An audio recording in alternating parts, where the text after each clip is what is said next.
Assalamualaikum warahmatullahi wabarakatuh. Alhamdulillah, wassalatu wassalamu ala rasulillah wa ala alihi wa ashabihi wa man wala. Ashhadu an la ilaha illallah wahdahu la syarika lah, wa ashhadu anna Muhammadan abduhu wa rasuluh. Allahumma salli ala Muhammadin wa ala ali Muhammad. Ya ayyuhalladzina amanu taqullaha haqqa tuqatih wa la tamutunna illa wa antum muslimun. Tsumma amma ba'du. Segala puji hanya milik Allah Subhanahu wa ta'ala. Pada kesempatan di pagi yang mulia ini, alhamdulillah, dengan izin Allah kita dipertemukan kembali, kita dikumpulkan kembali di majelis ilmu ini, di taman, di antara taman-taman surga. Sebagaimana Nabi sallallahu alaihi wasallam pernah mengatakan kepada para sahabatnya, "Wahai para sahabatku, jika kalian melewati taman di antara taman-taman surga, maka hendaklah kalian singgah." Waqila, maka para sahabat bertanya, "Apa yang kau maksud dengan taman di antara taman-taman surga, wahai Rasulullah?" Qal, maka Rasulullah SAW menjawab, "Halaqatul ilm, halaqatul zikr," yakni majlis-majlis ilmu, majlis-majlis zikir. Yang disebut majlis zikir di sini adalah majlis ilmu, yang di sana dibacakan ayat-ayat Allah, baik dari Al-Quranul Karim maupun dari hadis-hadis Nabi Sallallahu Alaihi Wasallam. Bagaimana Nabi SAW sabdakan, ada 4 keutamaan yang akan diraih orang-orang yang bermajlis ilmu. Dalam hadis beliau menyebutkan, "Majtama'a qaumun fi baitin min buyutillah yatluna kitaballah wa yatadarasunahu bainahum." Tidaklah sekelompok kaum mereka berkumpul fi baitin min buyutillah, di antara rumah Allah, yaitu masjid. Untuk apa mereka berkumpul, kaum muslimin? Yatluna kitaballah, yang dibacakan kepada mereka kitab Allah, ayat-ayat Allah, baik dari Al-Quran maupun hadis-hadis Nabi Sallallahu Alaihi Wasallam. Wa yatadarasunahu bainahum, dan mereka mempelajari di antara mereka, mempelajari mengenai Islam, mengenai agama mereka, yang tentu yang mereka sampaikan adalah berdasarkan dari kitab Allah, dari Al-Quran maupun dari hadis Nabi SAW. Karena memang Islam sumbernya adalah di dua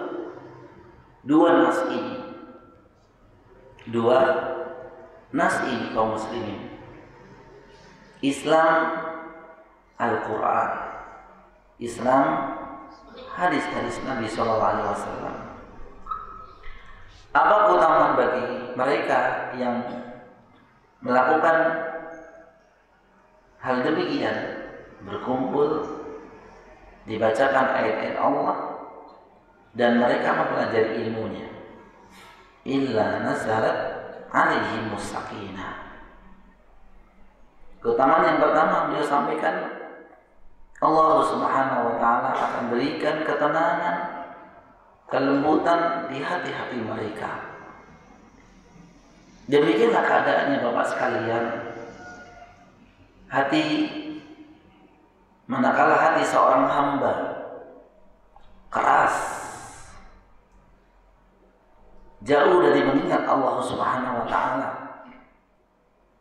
yang memiliki sebab banyak, bisa karena terlalu memikirkan dunia, menjadikan hatinya keras. Terlalu cinta dengan dunia, hatinya keras, sehingga untuk beribadah kepada Allah Subhanahu wa taala dirasa akan berat. Maka di antara cara untuk melembutkan hati adalah duduk di majelis ilmu, adalah duduk di halaqatul ilm, yaitu majelis ilmu yang di sana disebutkan dan dijelaskan ilmu, bukan sebaliknya. Halaqatu ad-duha atau ad-duha, majelis ketawa, karena di sana majelis penuh dengan ketawa. Sedangkan Nabi SAW pernah mengingatkan, iyyakum wadh. Bagaimana makna? Hati-hati kalian dengan banyak ketawa, karena ketawa akan mengeraskan hati. Maka jika ada majelis ilmu yang banyak ketawa, sebenarnya bertolak belakang dengan tujuan bermajelis ilmu, yaitu untuk melembutkan hati, bukan untuk mengeraskan hati. Ma'asyiral muslimin rahimakumullah. Yang kedua, istimewaan orang yang bermajelis ilmu, illa nazalat alaihimus sakinah. Yang pertama adalah melembutkan hati, ketenangan. Wa ghasyiyatuhumur rahmah. Maka ketika bermajelis ilmu, ketahuilah Bapak sekalian, Allah Subhanahu wa taala sedang menaungi dengan rahmatnya, dengan kasih sayangnya. Oleh karena itu para ulama menganjurkan ketika kita bermajelis ilmu, banyak berdoa kepada Allah, banyak berdoa kepada Allah, memohon kemudahan kepada Allah Subhanahu wa taala. Disebabkan karena Allah sedang menurunkan kasih sayangnya kepada kita semua. Wa hafathumul malaika. Demikian pula di majelis ilmu, Allah Subhanahu wa taala mengutus para malaikatnya untuk duduk bersama mereka. Duduk bersama mereka.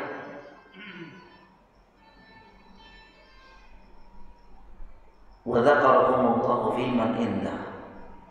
Dan yang keempat, keutamanya adalah nama-nama mereka akan dipamerkan di depan para malaikat. Nama-nama orang-orang yang duduk di majelis ilmu, mereka akan dipamerkan nama-namanya di depan malaikat Allah Subhanahu wa taala. Mudah-mudahan duduknya kita di majelis ilmu ini insya Allah mendapatkan keutamaan apa yang disampaikan oleh Nabi Sallallahu Alaihi Wasallam. Terlebih lagi Bapak sekalian rahimakumullah, duduknya kita ba'da salatus subuh hatta waktu syuruk,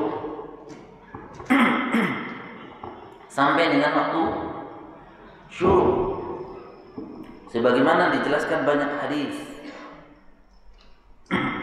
Di antaranya hadis yang diriwayatkan oleh Imam Tabrani, Imam Tirmidzi dan yang lainnya, man sallal ghada fi jama'ati thumma qa'ada yadhkurullah hatta yatlu'a asy-syamsu thumma shalla rak'ataini kana lahu ka ajri hajjatin wa umratin. Qala Rasulullah sallallahu tamatan. Hadis ini diriwayatkan Imam Tirmidzi, hadisnya sahih. Barang siapa yang melaksanakan salat subuh, man shalal ghada fi jamaah, berjamaah, summa qa'ada, kemudian mereka duduk. Apa yang mereka lakukan duduknya? Yadhkurullah, berzikir kepada Allah. Berzikir di sini sebagaimana hadis yang disebutkan dari halaqatul dzikir. Duduknya kita insyaallah adalah merupakan halaqatul dzikir. Karena di sana dibacakan ayat-ayat Allah baik dari Al-Qur'an maupun sunnah Nabi SAW. Atau dengan tilawah Al-Qur'an misalkan. Hatta yatlu asy-syamsu, sampai dengan terbitnya matahari. Tsumma shalla rak'atain, kemudian mereka salat 2 rakaat. Kanat lalu, maka baginya ka ajri hajjatin wa umrah, maka baginya akan mendapatkan pahala seperti pahala haji dan umrah. Maka Nabi menjelaskan tamatan, sempurna.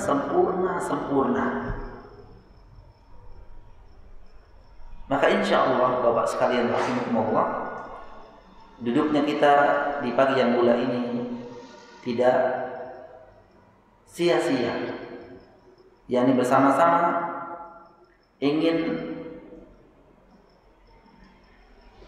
mempelajari satu di antara ilmu Allah Subhanahu wa taala. Yang alhamdulillah insyaallah pada pagi hari ini kita melanjutkan bab yang kedua, jadi mengenai keistimewaan tauhid. Setelah kita membahas di pertemuan sebelumnya Bapak sekalian mengenai makna dari tauhid, hakikat tauhid, dan terakhir kemarin adalah kedudukan tauhid, di mana kedudukan tauhid dijelaskan oleh para ulama, kedudukannya tinggi di hadapan atau dalam agama yang mulia ini. Kita sampaikan di pertemuan sebelumnya bahwa kedudukan tauhid dalam agama yang mulia ini adalah, kita sebutkan yang pertama, tauhid merupakan tujuan diciptakannya manusia di permukaan bumi ini. Tujuan diciptakannya makhluk yang disebut manusia, bahkan jin, adalah kedudukannya untuk mentauhidkan Allah Subhanahu wa taala. Wa ma khalaqtul jinna wal insa illa liya'budun. Tidaklah kami ciptakan, kata Allah, makhluk ini dinamakan dengan jin dan manusia kita Bapak sekalian, tidak lain tujuan untuk satu. Tujuannya adalah untuk menghambakan diri kita kepada Allah Subhanahu wa taala, yakni untuk beribadah, menunggalkan Allah Subhanahu wa taala dalam ibadah. Maka tidak diberi kesempatan sedikit pun untuk kita melakukan ibadah kepada selain Allah Subhanahu wa taala. Karena tauhid atau ibadah itu merupakan hak Allah Subhanahu wa taala yang tidak boleh diberikan kepada selainnya. Salat kita hanya untuk Allah, baca Al-Quran kita hanya untuk Allah, ibadah haji umrah kita hanya untuk Allah, dan ibadah-ibadah yang lain berdoa, bernazar, sedekah diberikan kepada Allah, tidak di selainnya. Maka tidak ada yang meniatkan sedekah untuk bumi misalkan, langit misalkan, malaikat misalkan, pohon misalkan, dan seterusnya. Ibadah lillah, ubudiyah lillah. Ibadah penghambaan itu hanya untuk Allah Subhanahu wa taala. Disebutkan dalam hadis Mu'adz bin Jabal.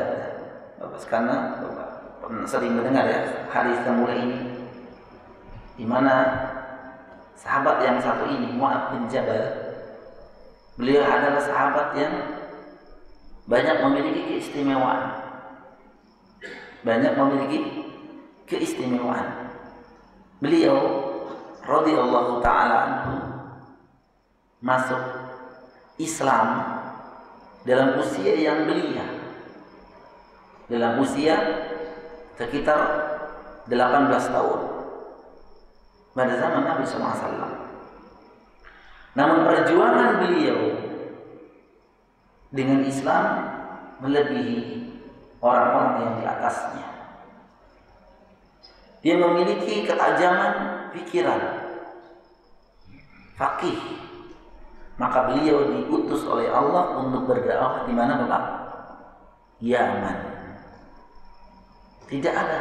Tidaklah seorang diutus kecuali dia memiliki kemampuan yang luar biasa. Maka ketika Nabi SAW membonceng,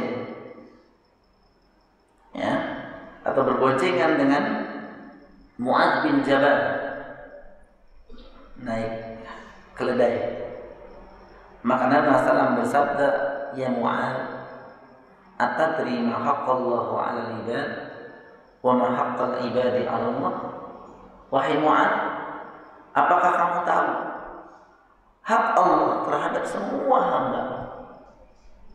hamba, jin dan manusia? Begitu juga malaikat.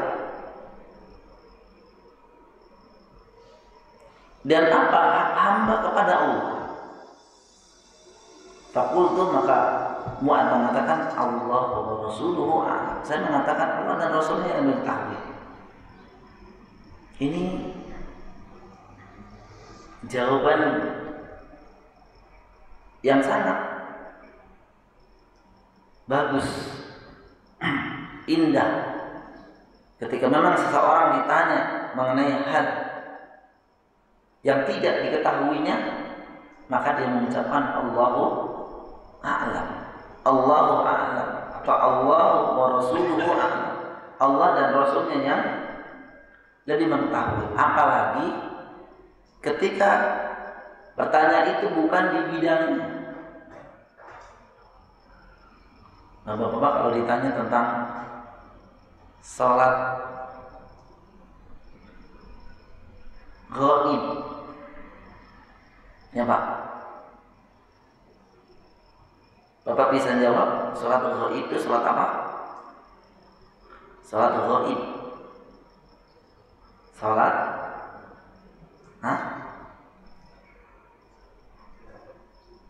menyolatkan jenazah yang jenazahnya tidak ada di sini, gitu ya Pak ya. Namun sebenarnya pemahaman kita masih singkat, terlalu singkat. Karena ternyata yang dimaksud dengan mayitnya tidak di sini jika mayitnya di sana belum disolati. Namun kalau Bapak sholat ghaib yang meninggal di tanah haram, kira-kira udah sholati belum? Udah ya Pak ya, bahkan lebih dulu atau lebih banyak di sana daripada di. Contoh misalkan kurban pesawat kemarin, mungkin karena tidak ada yang tahu, karena jenazahnya tidak atau belum diketemukan, maka sholat ghaib.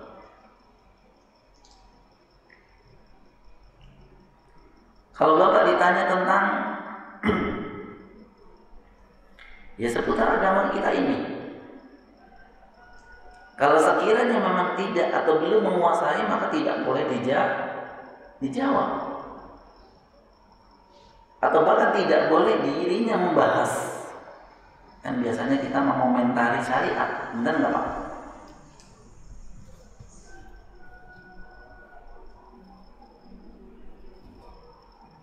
Jika ya, mesin apa sih namanya itu Pak? Listrik dinamo misalkan meledak atau tidak nyala, Bapak berani nggak ambil tangga kemudian naik? Tapi Bapak tidak punya ilmunya, berani nggak Pak? Dinamo nyala misalnya, dan listrik di perumahan Bapak mati semua. Bapak nggak punya ilmu tentang masalah PLN, Bapak berani ambil tangga kemudian naik? Mau nyoba-nyoba? Mau nyoba barangkali itu ditempel ke sini atau ini ditempel ke sini. Demi Allah, pasti Bapak atau kita tidak berani. Kenapa tidak berani? Kenapa Pak? Karena nggak tahu, begitu kan jawabannya? Kenapa masalah agama tidak seperti itu? Kenapa masalah agama tidak tahu ikut ngomong? Kesetrum Bapak. Kesetrumnya bukan kesetrum itu, neraka. Iya billah. Jawaban Mu'adz bin Jabal benar, Allah wa Rasuluhu. Maka justru ketika misalkan Bapak sedang ngobrol sama teman membuka, mengomentari satu masalah bab agama, Bapak justru ajak, yuk kita tanya sama Ustaz. Itu ahsan wa afdal. Bukan kemudian ngomong-ngomongin, iya tuh kenapa kok begini, iya tuh. Yang pada akhirnya bareng. Ajak, coba tanya sama orang yang bisa tahu. Sebenarnya salat ghaib itu salat apa? Atau mungkin salat ghaib itu ada atau enggak? Kadang-kadang kita hanya mengikuti. Apa kata Nabi? Qala, maka Nabi bersabda, fa inna fi ma'ana. Fa inna haqqallahu 'ala al-ibad an ya'buduhu wa la yusyriku bihi syai'a. Nah ini, bahwa ternyata hak Allah yang harus ditunaikan kepada seluruh hambanya adalah satu, senada dengan ayat 56 surat Ad-Dariyah, yaitu agar manusia atau seluruh hamba beribadah kepada Allah saja, wala yusyriku bihi syai'a, dan jangan sekali-kali menyekutukannya, jangan. Ini kalau bahasa kerennya hak prerogatif Allah yang tidak boleh diberikan kepada selain Allah.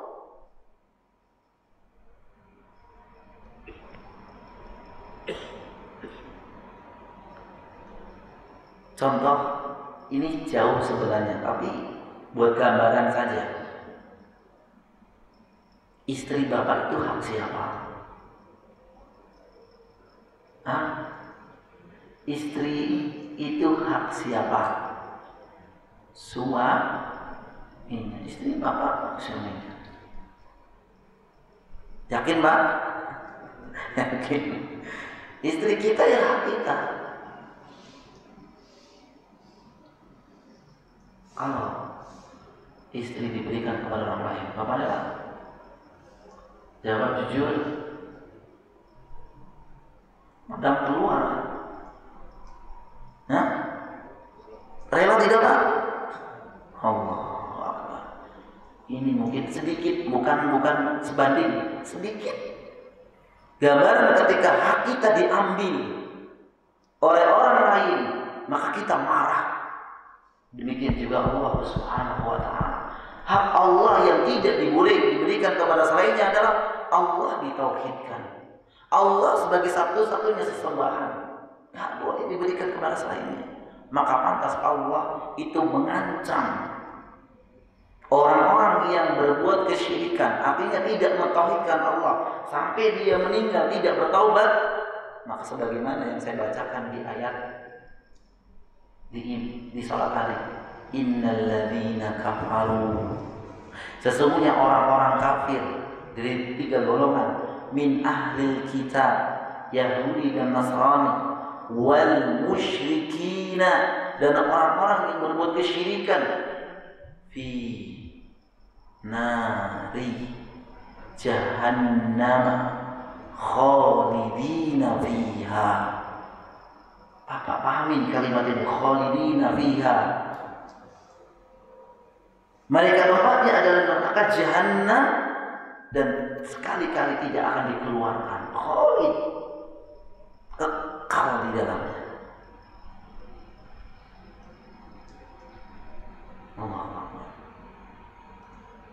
Jangan sekali-kali memberikan doa kepada selainnya, berdoa kepada sang mayit, berdoa kepada orang yang sudah meninggal. Tak boleh.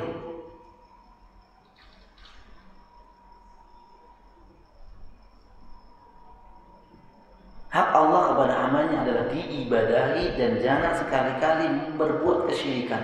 Jadi jangan diduakan. Jangan diduakan.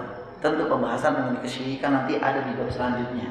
Apa sih termasuk kesyirikan? Kadangkala kita tidak mengetahui atau tidak menyadari bahwa ternyata apa yang selama ini yang kita lakukan itu masuk dalam kesyirikan. Jadi disebutkan banyak sekali, Pak. Ini kita masih membahas mengenai keutamaan tauhid. Di bab 4 kita sudah masuk pada kesyirikan.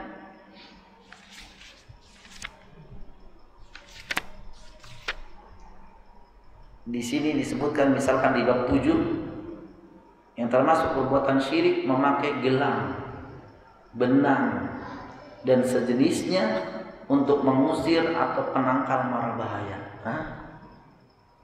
Dan sejenisnya apa aja tuh kalau di rumah? Kalau rijeb ya banyak.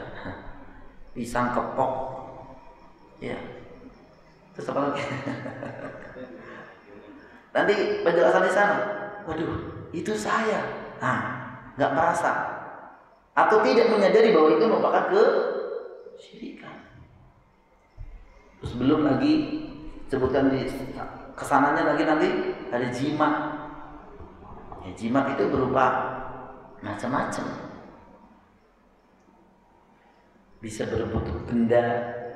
Ya, kadang-kadang benda yang tidak ada manfaat seperti kayu. Karena dulu saya pernah mau diwarisi. Ini bawa ke Jakarta ya, tuh bentuknya kayak apa sih? Kayu kecil. Buat apa? Bismillah, uang. Bentuknya cincin, kalung, gelang. Bagaimana yang sering ditempel, dipakai di bayi-bayi yang baru lahir, ya Pak ya, yang warnanya hitam itu apa itu Pak? Tolak bala, ya kan Pak? Saya pernah nanya langsung, Pak ini tuh apa Bu? Tolak bala agar tidak kesambet. Itu jimat, syirik juga. Kita akan bahas di sana. Tapi siap-siap tersinggung ya Pak ya, kita semua, kita termasuk saya. Jadi bukan singgung dari saya yang menyampaikan, tapi dari nas ini. Aduh, tersinggung saya dengan Al-Quran. Kalau tersinggung dengan Al-Quran berarti kita harus benar. Kecuali tersinggung karena perkataan saya, mungkin saya yang salah. Tapi Al-Quran, kalau perkataan Nabi benar.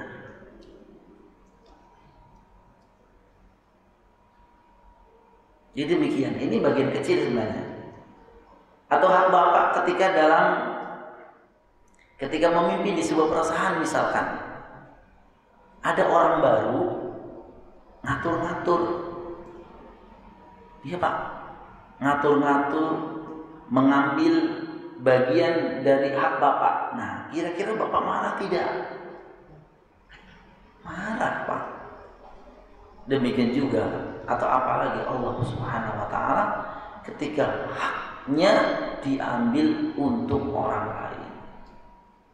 Apalagi diambil diberikan kepada makhluk Allah lagi. Makanya ketika kita baca sejarah Bapak sekalian tentang Nabi Ibrahim misalkan, karena yang membuat patung untuk sesembahan itu siapa? Hah? Ayahnya sendiri atau pamannya sendiri, ya Pak ya?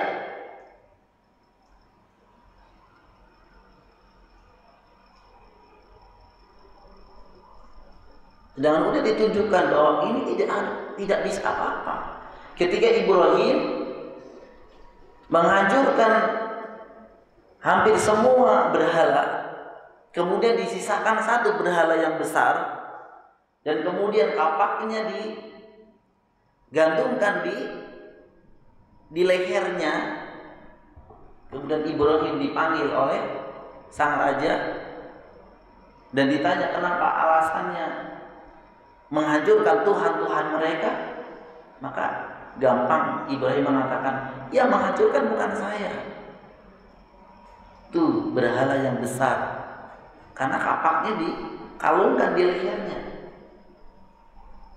Secara nurani dia mengatakan, hei Ibrahim, apa kamu tidak berpikir dia kan patung yang tidak berbuat apa, tidak bisa berbuat apa-apa. Ibrahim gampang saja, kenapa patung yang tidak bisa berbuat apa-apa kalian sembah? Sekak ya banyak kalau bahasa catur ya Pak, nggak bisa apa-apa. Tapi kalau udah kelakuan, udah sombong, nggak akan, tetap aja jawabannya ada aja. Masya Allah. Demikian juga ketika orang telah berbuat kesyirikan,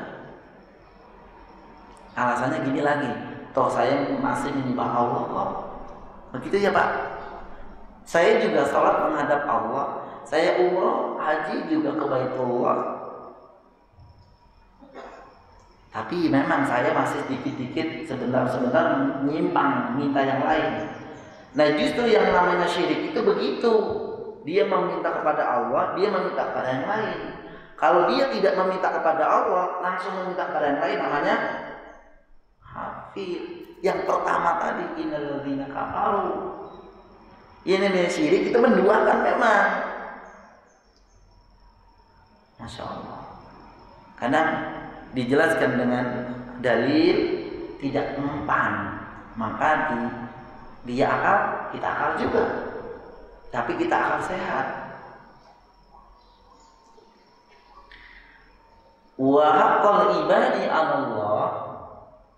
Nah ini di antara keistimewaannya. Nanti akan kita sebutkan. Wa haqqal ibadi 'ala Allah, dan hak hamba kepada Allah, hak hamba kepada Allah, alla yu'adzibah, tidak akan diazab, tidak akan dimasukkan ke dalam neraka, man la yusyrik bihi syai'an. Oh imamana, orang-orang yang beribadah kepada Allah, mentauhidkan Allah dan dia tidak berbuat kesyirikan, itu tidak akan diazab oleh Allah Subhanahu wa taala. Maka akan disebutkan di sini nanti orang yang bertauhid dengan sebenar-benarnya tauhid, semurni-murninya tauhid, pasti akan masuk surga.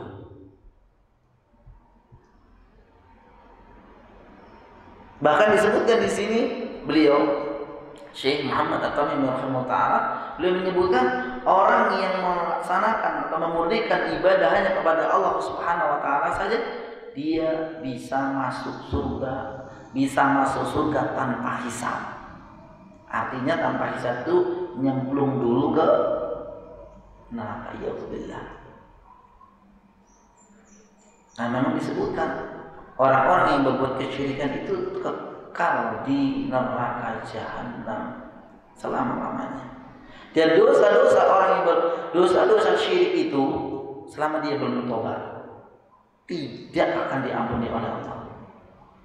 Ketika seorang hamba dia selama hidupnya berbuat kesyirikan, ya billah, kemudian dia meninggal dunia dia belum bertobat kepada Allah Subhanahu wa taala, sedangkan dosa yang dia bawa ketika meninggal dunia adalah dosa kesyirikan, demi Allah, Allah tidak akan mengampuni. Apa dalilnya? Innallaha la yaghfiru ayyushraka wa yaghfiru ma duna dzalika liman yasha. Sesungguhnya Allah sekali-kali tidak akan mengampuni dosa orang-orang yang berbuat kesyirikan. Maksudnya orang ini sudah meninggal belum bertobat.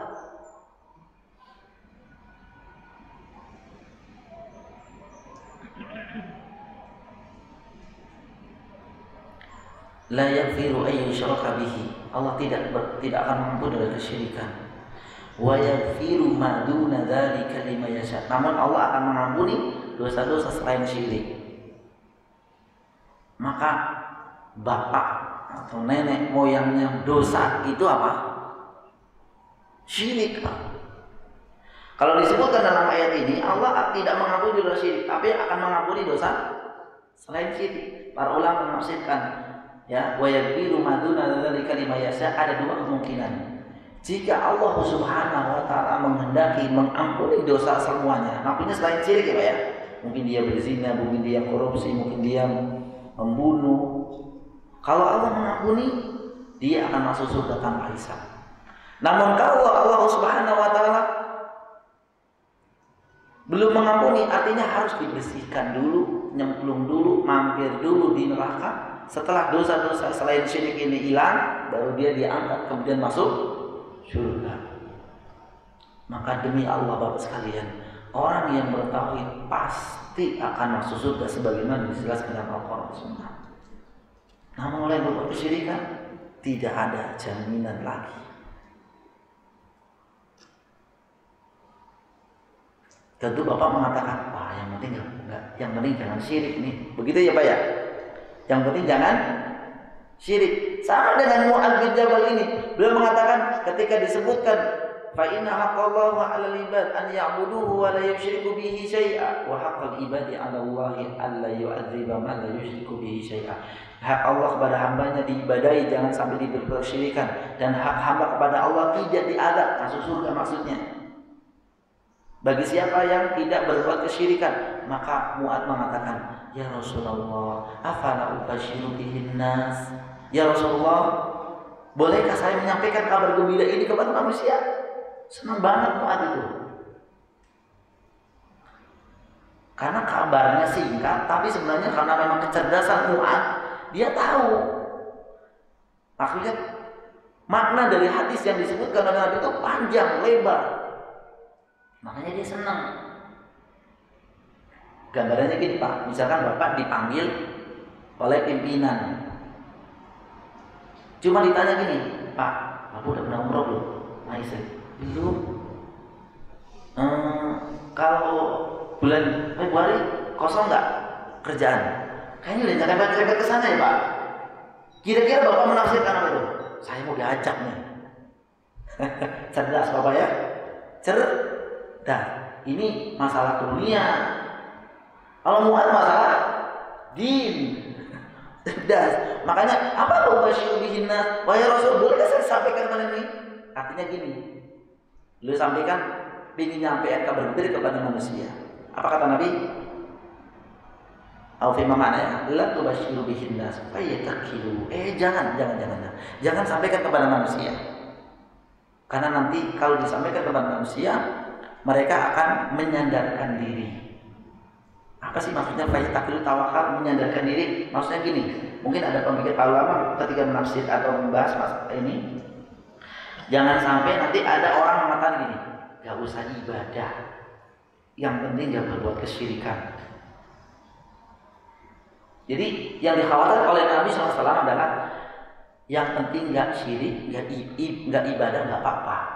Jadi nggak sholat nggak apa-apa, nggak zakat, nggak haji, nggak saum nggak apa-apa. Yang penting nggak berbuat syirik. Karena ada orang seperti ini kan sekarang ya. Pulang kampung di bareng-bareng, orang-orang pada sholat, dia nggak sholat. Itu Ramadan, Pak, puasa nggak? Puasa. Kok nggak sholat tuh? Ada nggak Pak seperti itu Pak? Jadi dia setelah syahadat langsung saum, gak sholat. Nggak ada? Ada seperti itu. Ini bahaya juga.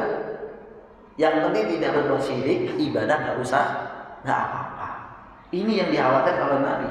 Namun kenapa hadis ini sampai kepada kita? Maka larangan itu tidak sampai dengan derajat haram. Hadis ini sampai kepada kita, berarti Mu'adz memang menyampaikan setelah meninggalnya Nabi Shallallahu Alaihi Wasallam.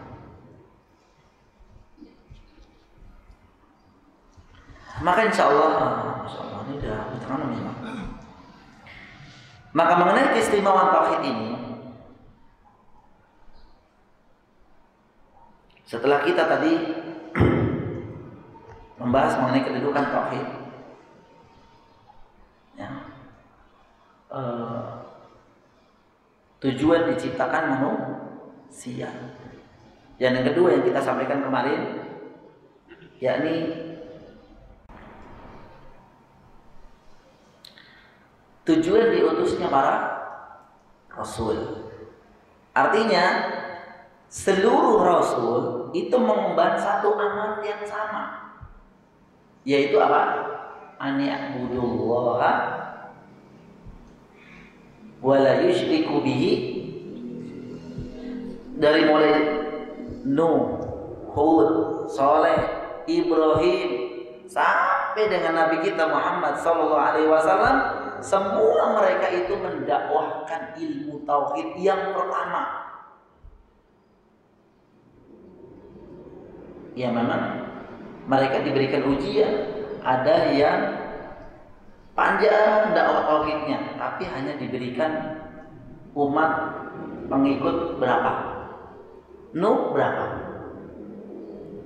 Nuh sekitar berapa orang? Sekitar 18. Dia mengatakan 11. 18 kurang lebih ya. Atau kurang lebih. Berapa tahun beliau dakwahnya? 950 tahun. Kemudian yang kedua, ketiga terus sampai dengan Nabi sallallahu alaihi wasallam. Masing-masing. Bukan berarti kemudian dakwah tauhid sedikit pengikutnya, berarti memang ini ajaran tidak benar. Tidak. Disebutkan kemarin ya, dari ayat-ayat Al-Quran surat Al-A'raf, ayat sekian digambarkan semua itu dakwah para rasul. Itu yang utama adalah mentauhidkan Allah Subhanahu wa taala. Berbeda dengan mungkin ada beberapa yang mendakwahkannya adalah dakwah ibadah dulu. Coba saya mau tanya Pak, dulu para sahabat ketika turun ayat jihad, ayo, mereka menolak atau mau menerima? Ayo Pak jawabannya. Menolak atau menerima? Menerima. Jihad ya, saya contohkan jihad, karena jihad itu mengeluarkan atau mengorbankan harta, bahkan nyawa. Tapi mereka kok malah justru nawarin diri.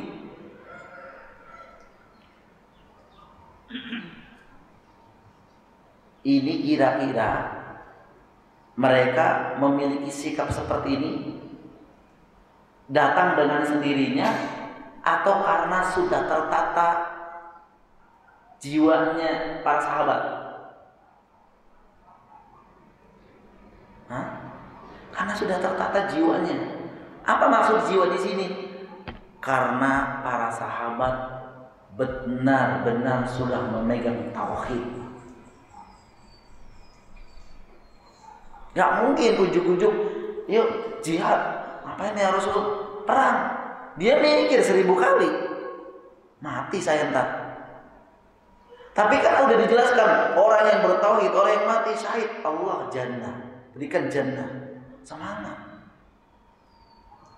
Maka maaf, kalau bahasa singkatnya seperti ini. Kalau kita masih memikirkan masalah syariat ini dengan akal kita, maksudnya gini, ini enak, ini enggak, ini enak, ini enggak, ini manfaat, ini enggak. Maaf ya, kalau singkatnya adalah tauhid kita masih lemah. Mak, haji masih awal awal tahu nggak Pak? Hah? Sayang bahasa masih awal.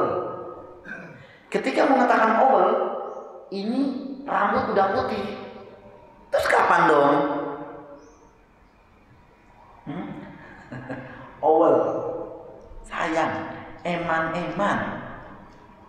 Tapi kalau tauhidnya udah lancar Pak, demi Allah, saya sering mendapati Pak, masya Allah, tiap tahun Bapak itu ke tanah suci. Beliau bilang gini, kalau saya ke sana Ustaz, hati itu udah. Yang ini tiap tahun Bapak udah bertahun-tahun kagak ke sana-sana. Sedangkan udah mampu. Saya tidak bicara tentang belum mampu ya Pak ya. Udah mampu maksudnya. Sama dengan perintah jihad juga kan. Para sahabat kenapa? Ayo ya Rasulullah, saya yang pertama. Bahkan mereka menginginkan syahid. Apa syahid? Meninggal di medan perang. Karena tauhidnya sudah mapan. Kalau keyakinan kita kepada Allah masih setengah-setengah, nanti kalau saya buat haji atau buat umroh, nanti buat mobil, cicilan mobil gimana? Buat ini gimana? Masih mikir ke sana-sana. Gak yakin dia akan diganti oleh Allah Ta'ala. Nah, tuh kita sedang membangun tauhid Bapak sekalian. Keyakinan kita kepada Allah itu dengan kuat bagaimana?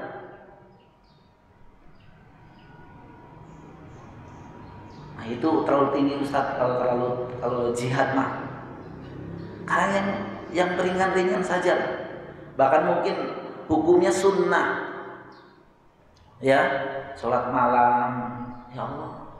Orang-orang kalau bicara sholat malam kayak gampang bangun ya Pak ya. Kok saya nggak bisa bangun? Tidurnya udah jam 8 loh. Ini ada apa dengan jiwa kita? Udah di jam beker, udah minta sama istri dibangunin, udah dicipretin ya Pak ya. Orang bangun-bangun di bahasa Cimuninnya. Orang bangun-bangun. Malah Bapak yang marah kan?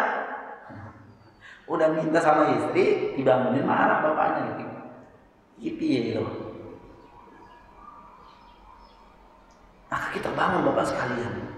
Bangun tauhid kita, keyakinan kita kepada Allah Subhanahu wa taala.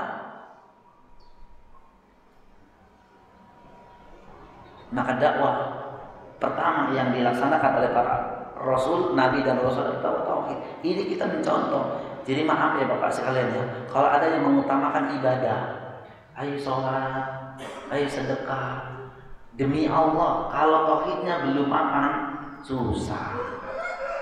Tapi kalau tauhidnya udah ini, nggak usah dibilang saja dia akan dengan sendirinya. Karena keyakinan dia kepada Allah, semua usaha dia tidak akan sia-sia karena pasti Allah mencatat. Kayak misalkan ya, Bapak duduk di sini ngapain sih? Lebih baik pulang tidur. Tapi karena Bapak meyakini bahwa duduknya saya itu akan dicatat oleh Allah, Allah tidak tidur, Allah tidak lupa. Si fulan hari ini jam segini sampai jam segini mereka duduk, Allah kasih ganjaran selama mereka ikhlas karena Allah. Tapi orang-orang yang mungkin ya, kecuali ada uzur, ngapain sih duduk-duduk juga? Udah di rumah tidur lagi. Apalagi hari Sabtu ini ya Pak ya, weekend, enak. Atau Bapak sepedaan, ya lari pagi, jam 4:30, kan tadi subuhnya 4:30 selesai. Allahu Akbar. Ini baru mengulang Pak ternyata. Belum masuk ke syuruk jam berapa Pak?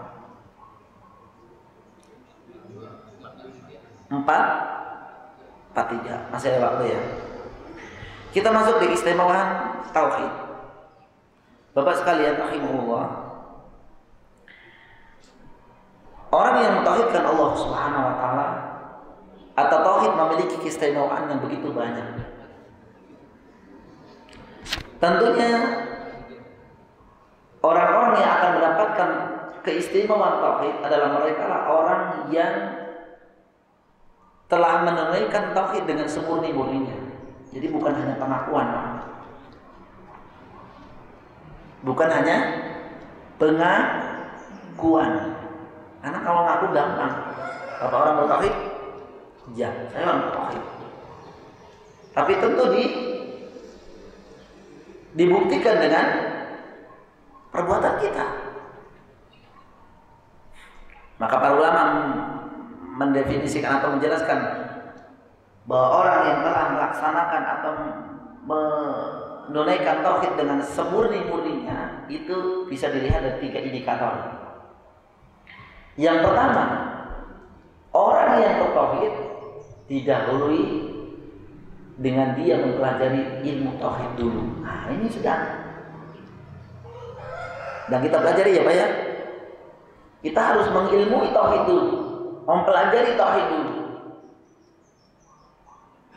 Yang kedua, kalau sudah diilmui dan dipahami, diyakini.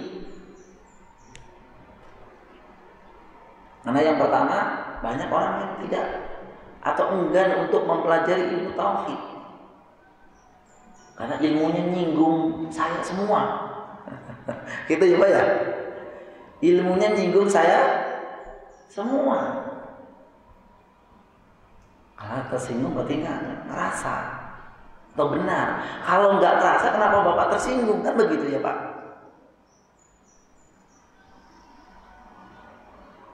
Dipelajari yang melalui dari dalil yang sahih dari Al-Quran dan Sunnah Nabi SAW. Dan tauhid tentu nanti ranahnya luas sekali, ya, luas sekali.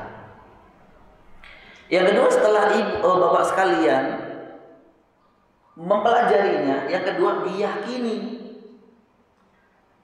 Karena udah tahu Ustaz kayak gitu mah, tapi tidak diyakini. Emang ada Pak? Ada, banyak. Contoh, ketika kita belajar ilmu tauhid, maka kita akan mempelajari mengenai keyakinan kita bahwa yang memberi rezeki itu siapa? Kemarin kita sampaikan bahwa rezeki itu tidak ada hubungannya dengan strata sosial. Dia mau seorang raja misalkan, ada ya, zaman di Indonesia masih ada kerajaan, ada di Lampung kemarin ada ya Pak ya, raja, perdana menteri ya. Strata sosial, tidak ada rezeki itu berhubungan dengan strata sosial. Atau strata pendidikan, dia S3 itu berarti rezekinya banyak, tidak ada.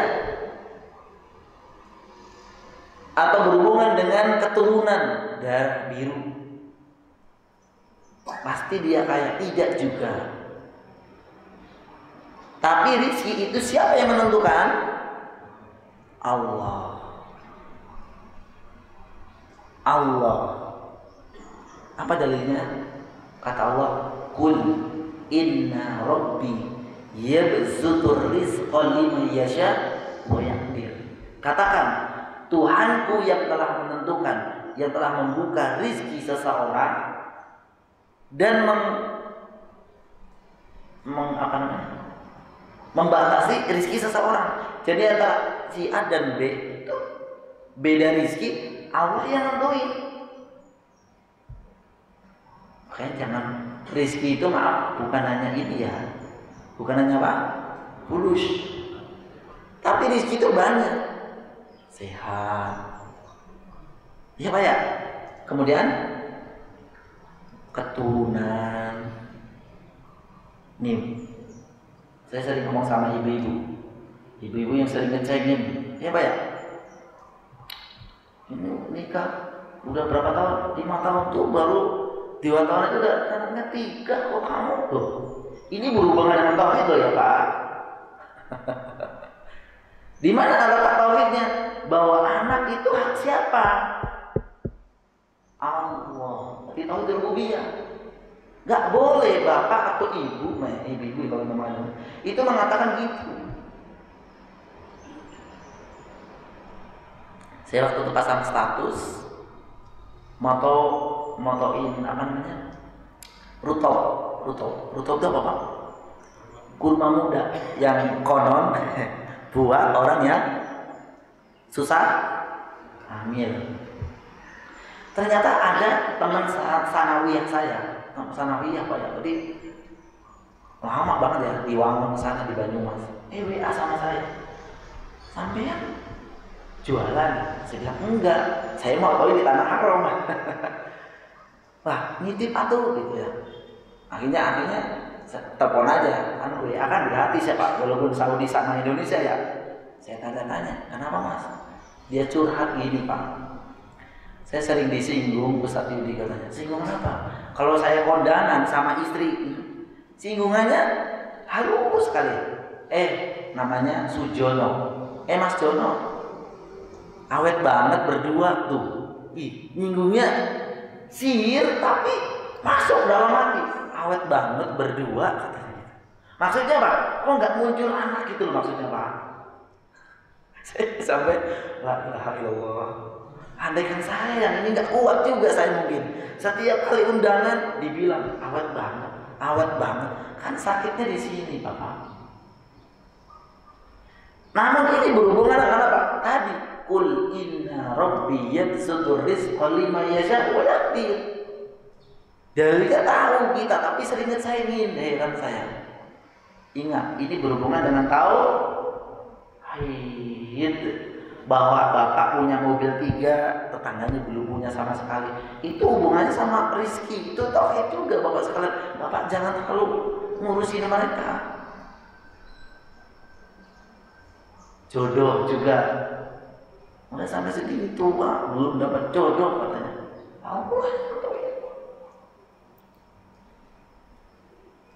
Yakin nih. Nah biasanya nggak yakin.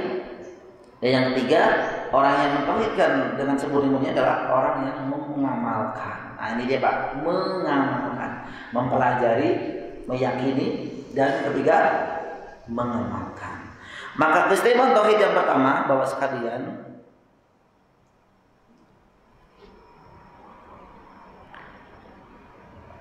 dengan tauhid seorang hamba akan hidup dengan kehidupan yang sejati.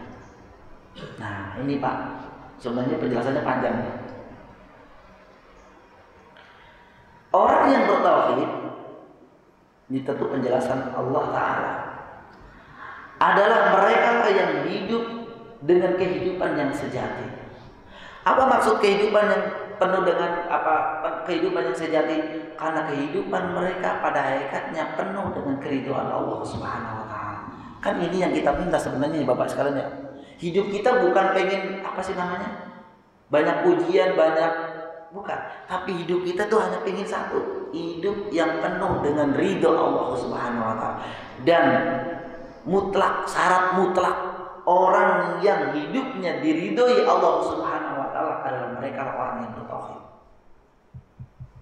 Walaupun mungkin teman-teman tetangganya nggak tahu, kan yang menilai Allah bukan kita. Kita mungkin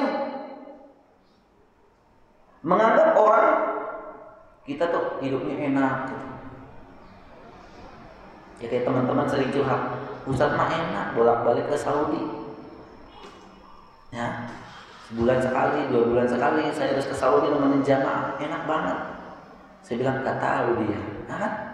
Karena permasalahan kita kan tidak tahu mereka. Saya bukan pengen diomong begitu, tapi saya hanya pengen, saya hidupnya pengen diridhoi Allah Subhanahu wa Ta'ala. Dan satu indikasi, bahkan ini syarat mutlak, orang-orang yang akan diridhoi Allah Subhanahu wa Ta'ala, dan konsekuensinya orang yang diridhoi oleh Allah Subhanahu wa Ta'ala, maka Allah menurunkan kepada mereka sifat Rahman dan Rahim. Orang yang diberikan kasih sayang. Bapak jangan lihat materi. Walaupun masih ngontrak, maaf ya Pak, gitu. Bapak yang punya kontrakan ini masih ngontrak, belum tentu justru mereka lah orang yang diridhoi Allah Subhanahu wa Ta'ala.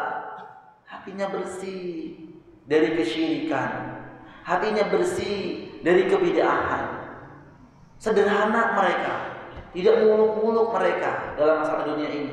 Karena memang masalah dunia udah masing-masing udah ditentuin, tidak akan berkurang, tidak akan lebih, gak mungkin. Ketika seorang telah diambil nyawanya, yakin itu rizkinya sudah sampai di sana. Maka tadi tidak ada hubungan antara rizki dengan strata sosial, strata pendidikan, tidak ada.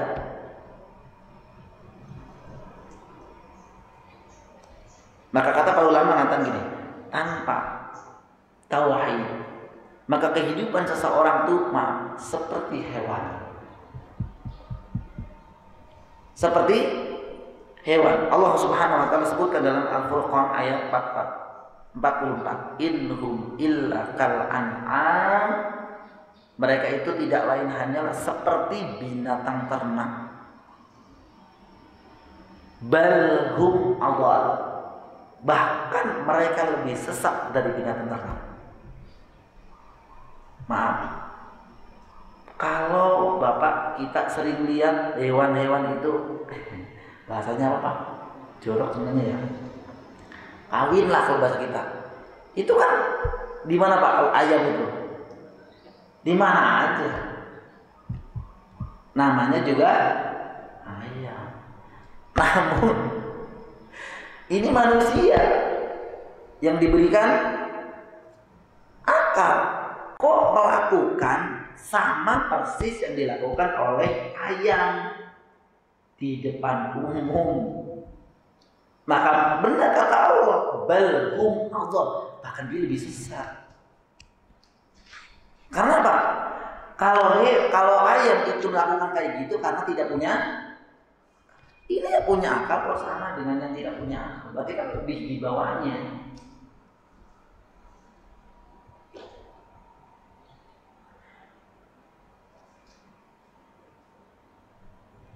Raga yang kehilangan tauhid bagaikan jasad yang mati, Walaupun ia di tengah-tengah bumi, di tengah-tengah permukaan bumi berjalan. Maka orang yang tidak bertauhid itu seperti raga yang hidup, raga yang berjalan tapi sebenarnya mati. Dan sebaliknya orang-orang yang merealisasikan tauhid, dialah orang yang sebenarnya sejatinya hidup di permukaan bumi ini. Ayo Pak, kita bangun tauhid kita di keluarga kita. Karena maaf, ketika tauhid ini kita sudah mapan Pak, terhadap perintah dan larangan Allah gampang banget. Contoh ya, saya contohkan. Kan yang larang Nabi, bukan saya nih Pak. Tidak boleh majang foto gambar di rumah. Ini yang perintah siapa? Itu mau Pak Ustaz aja. Banyak dalilnya Bapak sekalian. Jangan anjing di rumah. Karena kata Nabi, orang yang memelihara anjing di rumah, setiap harinya Allah ambil pahalanya 1 qirot. Qirot itu berapa? 1 Jabal Uhud. Kebaikan kita diambil gara-gara kita mau. Tapi mana coba yang punya begitu aja dilarang. No, kan? Yang larang bukan saya. Nabi. Kalau tauhid kita ini, oh iya benar ya. Copot. Masukin album.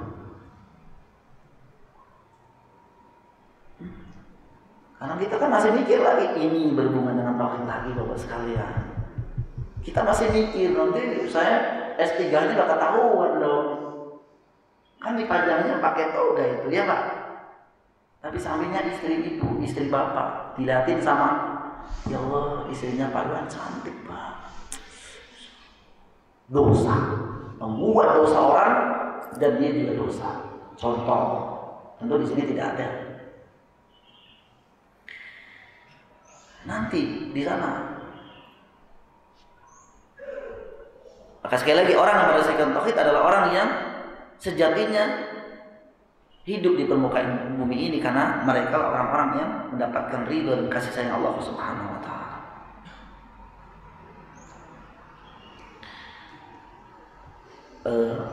Sepertinya baru satu ini Bapak sekalian yang saya ingin sampaikan, yakni keistimewaan tauhid yang di sini saya sebutkan sekitar 8. Jadi masih banyak ya Pak ya. Ya, saya ambil referensi dari orang lain karena ini syarahnya tidak ada. Ya, demikian Bapak sekalian, mudah-mudahan apa yang saya sampaikan bermanfaat. Kalau ada pertanyaan 2-3 menit, ya, monggo. Wassalamualaikum warahmatullahi wabarakatuh.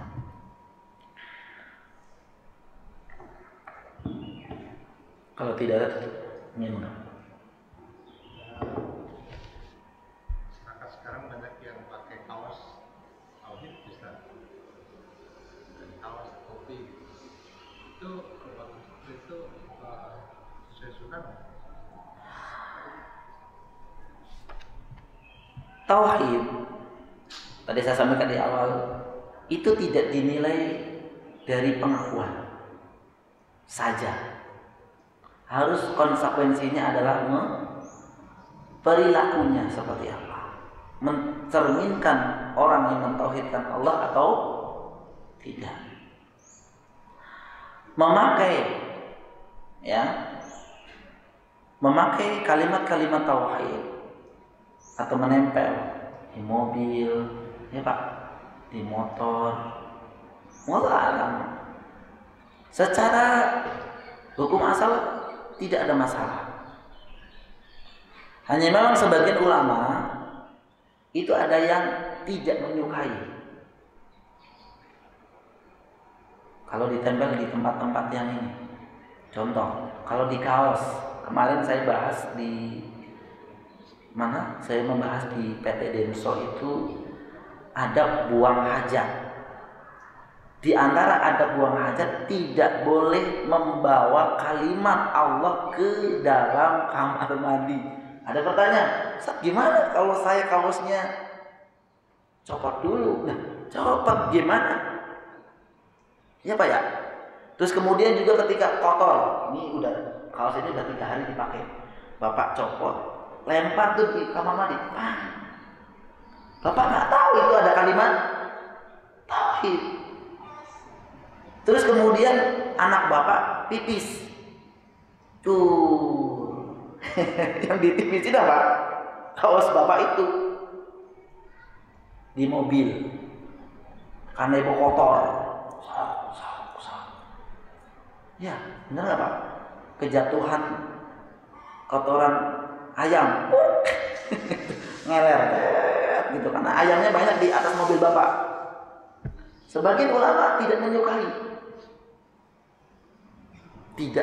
sebagian ulama. Karena apa? Itu akibatnya nanti begitu. Karena wallah alam, Bapak saya mau tanya, Bapak pakai seperti itu tujuannya untuk apa? Kalau hanya untuk agar saya orang bertauhid, kecuali tulisan gini Pak, saya siap jadi imam kamu, ya Pak ya. Ada nggak tulisan gitu? Tapi sayang itu buat anak kecil. Saya pernah lihat loh, anak kecil tulisannya saya siap jadi imam kamu, kan buat suami ya. Kenapa buat anak kecil ditempel? Ini versinya udah versi bisnis nih. Gitu ya. Hati-hati juga memang sebenarnya Pak. Jadi kalau memang hanya untuk ya ini hukum asalnya boleh, tapi Bapak berpikir kembali lah. Karena bukan berarti ketika Bapak tidak memakai kalimat-kalimat tauhid ini bukan Bapak tidak bertauhid, tidak. Karena yang menilai siapa? Allah. Ya memang banyak tukang parkir topinya la ilaha illallah. Tapi ketika ada azan parkir dulu. Terus gimana? Ini kemana ini tauhid ini?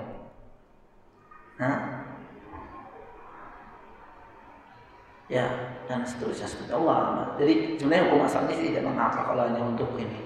Makanya kemarin ada pertanyaan lanjutan, Ustaz, kalau nanti pakai jaket, loh kan? Akhirnya diusul pakai jaket kan ketutupan Ustaz. Allah, saya jawab Allah. Udah sebenarnya udah sih gitu. Kaos kan banyak, Pak ya. Nggak harus itu gitu maksudnya. Tutup gitu. Allah sih. Demikian Pak.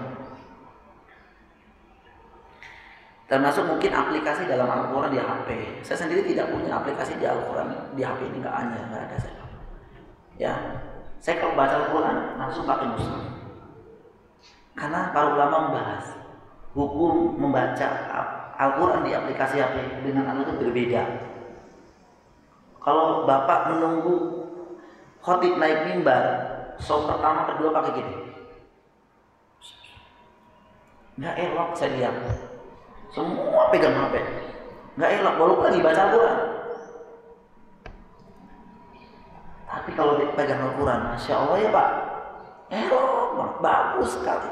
Maka demi Allah saya tidak ada di sini. Maka saya mau ke kamar mandi juga bebas. Bapak berani kamar mandi ini di sini dibuat? Walaupun memang ada yang menghukumi ini nggak apa-apa kalau aplikasi. Tapi saya tetap menjaga, saya tidak ada. Ini khusus untuk ini. Kalau Al-Quran saya baca. Maka di mana? Di mobil saya ada Al-Quran, di tas saya ada Al-Quran. Di mana-mana saya bawa Al-Quran, insya Allah. Saya baca pakai mushaf langsung, nggak pakai ini. Atau bapak kalau baca juga di masjid kan? Bapak habis sholat zuhur baca, oh depan aja banyak Al-Quran, oh ambil aja, jangan di HP. Kayaknya nggak, kurang elok, bahasa saya itu kurang elok. Karena apa bedanya bapak yang ini lagi baca Facebook, ini lagi WA? Sama gitu ya. Wallah alam, demikian. Ya, kita tunggu ya. Baik, mudah-mudahan apa yang kita sampaikan ini bermanfaat, dan saya mohon maaf kalau ada kesalahan kata atau penuturan yang kurang berkenan di hati bapak sekalian. Yang benar dari datang dari Allah Subhanahu wa taala, dan yang salah itu dari kebodohan saya pribadi. Mudah-mudahan bermanfaat. Kita akhiri dengan subhanallahumma wa bihamdik asyhadu an la ilaha illa anta astaghfiruka wa atubu ilaik. Assalamualaikum warahmatullahi wabarakatuh.